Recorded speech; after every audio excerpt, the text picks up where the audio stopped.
Welcome to latest world news. People in Burundi are voting amid widespread tension over President Pierre Nkurunziza's decision to stand for a third consecutive term.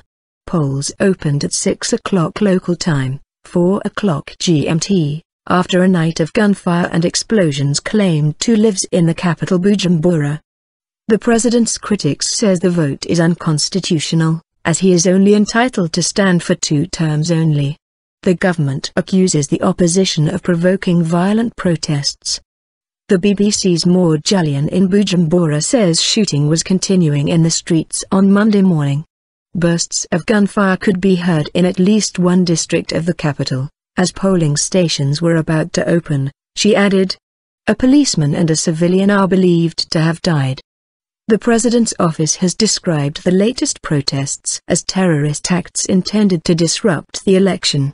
Chief Communications Advisor Willie Nyamit said, "People do it to intimidate voters. They don't want the voters to go to the polls." About 1,000 people are fleeing into Tanzania each day to escape the violence, according to medical charity Médecins Sans Frontières, MSF. It said many families were crossing on foot without any belongings. None of the president's 7 challenges has made a significant impact, correspondents say. In addition, several leading opposition parties have said they would boycott the vote.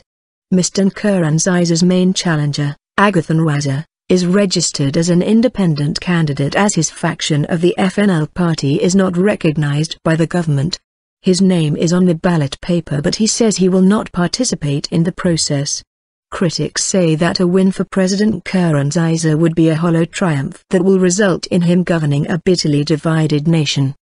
The government has opted to isolate itself and go ahead with pseudo-elections. Prominent opposition figure Leonce Ngendakumana was quoted by the AFP news agency as saying after negotiations on the crisis broke down on Sunday,